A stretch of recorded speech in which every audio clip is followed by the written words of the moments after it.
Oke guys, balik lagi sama gue, ada datang nggak bisa bohong ya. Oke, hari ini gue mau bahas NICL ya, ini request juga. Iya dulu gue dulu gue pernah gue bahas ini.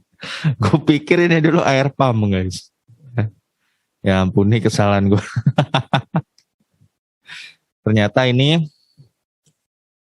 ya nikel ya. Oke,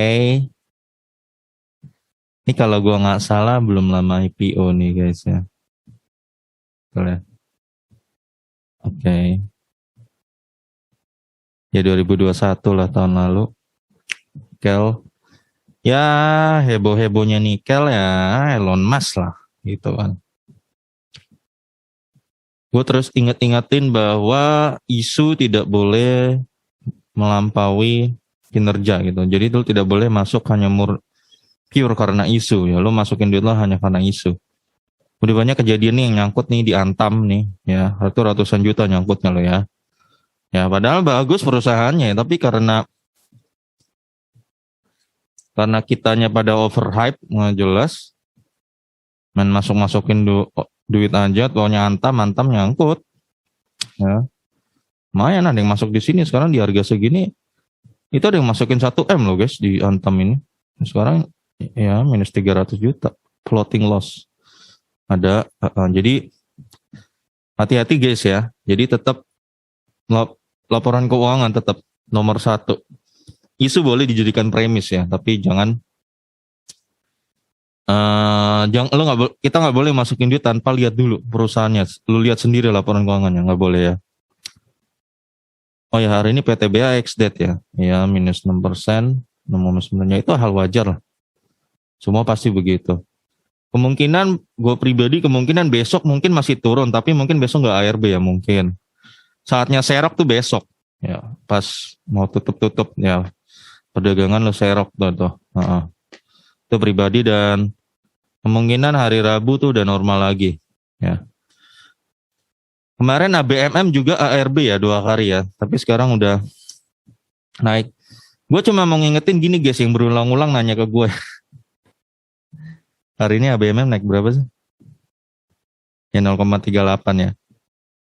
Kita tuh jangan panik sama kondisi market gitu. Kalau lu udah baca laporan keuangannya dengan jelas ya, jangan panik ya. Gitu guys, gue bilang ya. Ini kemarin ABMM ARB 2 kali. Ada, gue lihat pemodal besar, gue nggak tahu siapa. Ya dia jualan, lotnya gede banget. Kenapa dia jualan? Gue nggak tahu. Namanya orang jualan banyak faktor guys. Kan bisa aja anaknya mau kawinan, butuh duit gede. Bisa juga anaknya mungkin mau sekolah luar negeri, butuh duit banyak ya bisa. Bisa juga karena sakit butuh duit operasi ya bisa. Atau macam-macam, atau mungkin ada skema-skema lain ya. Ya atau mungkin ada kerjasama tertentu, gue nggak ngerti ya. Apa konspirasi-konspirasi tertentu gue nggak ngerti. Tapi intinya gini, kalau emang benar itu digerakin Bender kemarin, tetap dia juga paling cuma bisa mentok sampai situ. Setelah itu ya akan kembali lagi ke fundamentalnya. Fundamental ABMM di mana? Yang seperti yang gue bilang ya 3.000-an ya akan kembali lagi. Kayak gitu. Justru saatnya di sini lo serok gitu loh. Gue pribadi gue juga nambah muatan di harga segini tadi. Ya, malah enak ya. Harusnya lo berpikir potensi cuan di situ loh. Bukan potensi panik gitu loh. Ya. Karena harga itu akan back. PTBA juga gue lihat 6% ya. Paling mungkin besok turun lagi 4% lah mungkin lah. Ya ada kemungkinan ARB sih bisa aja. Tapi justru itu saat itu mungkin besok serok. Hari ketiga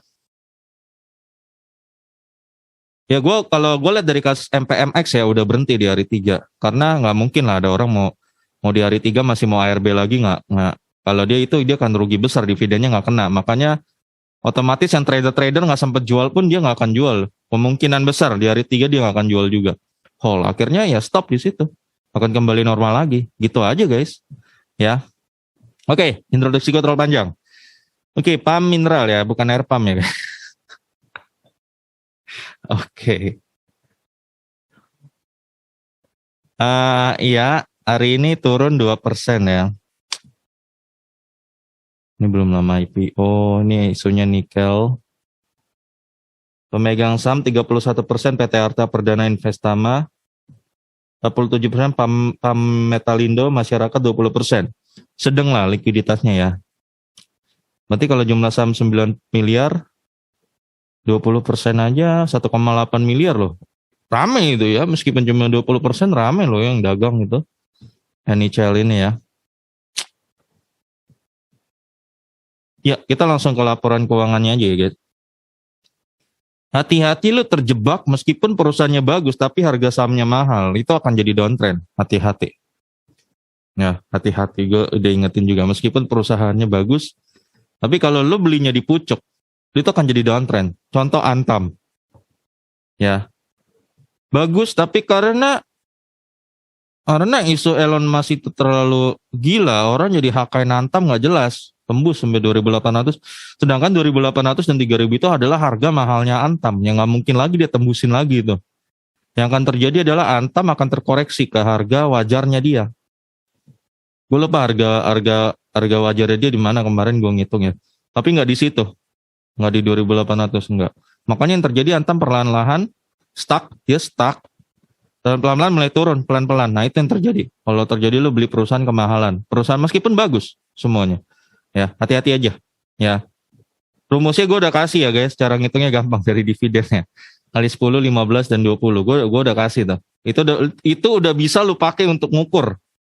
Lu kalau mau masuk saham ini lu ukur dari situ dulu. Udah bisa screening kok lu gampang. Oke, nikel, NICL. Ekuitas 346 miliar ya. Ini Desember ya, karena kan dia belum ada ini karena baru IPO kan. 346 miliar lalu dalam satu kuartal aja 3 bulan 371 miliar.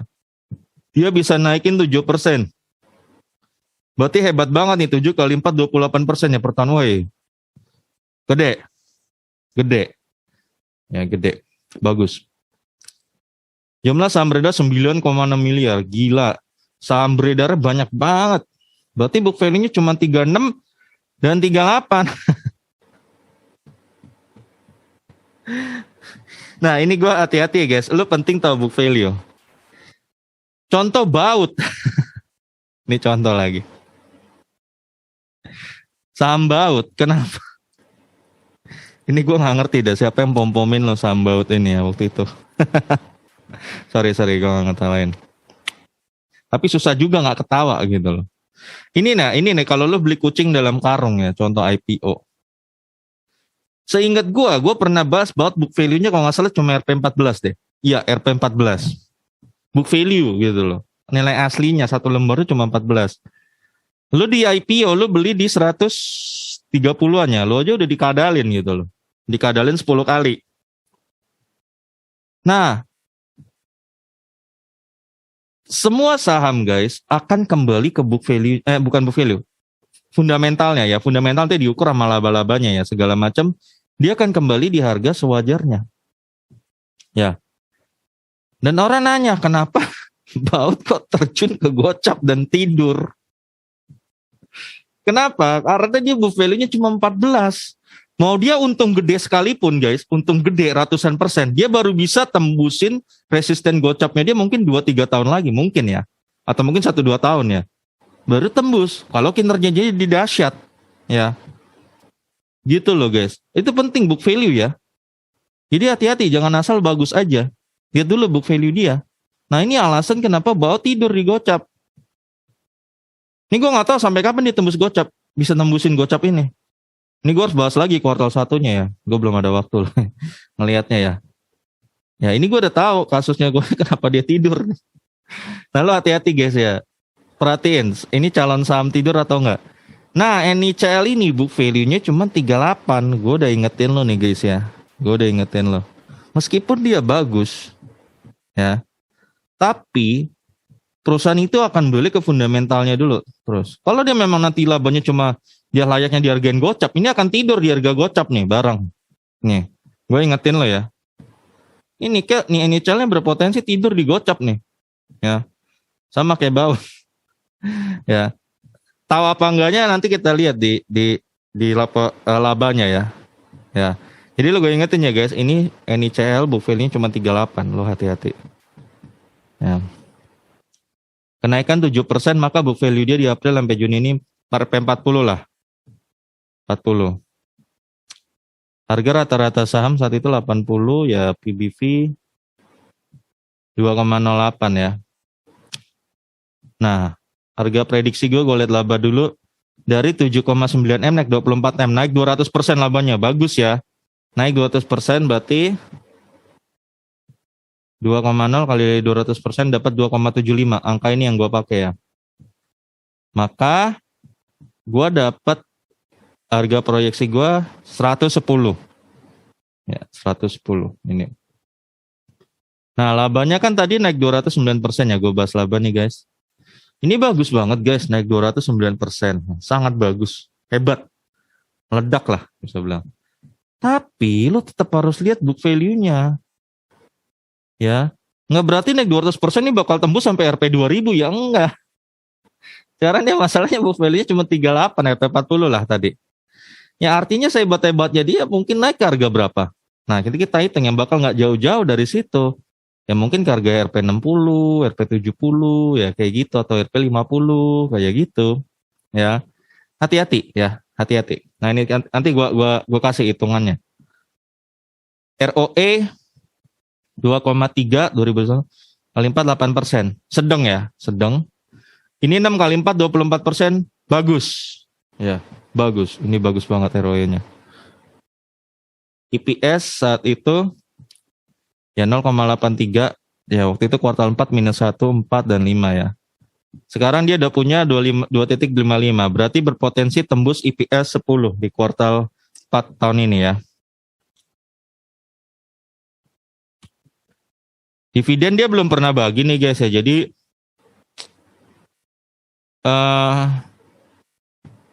yang ada tolak ukur ya. Nah sekarang lo pengen tahu kan harga NHL ini mahal apa enggak nih?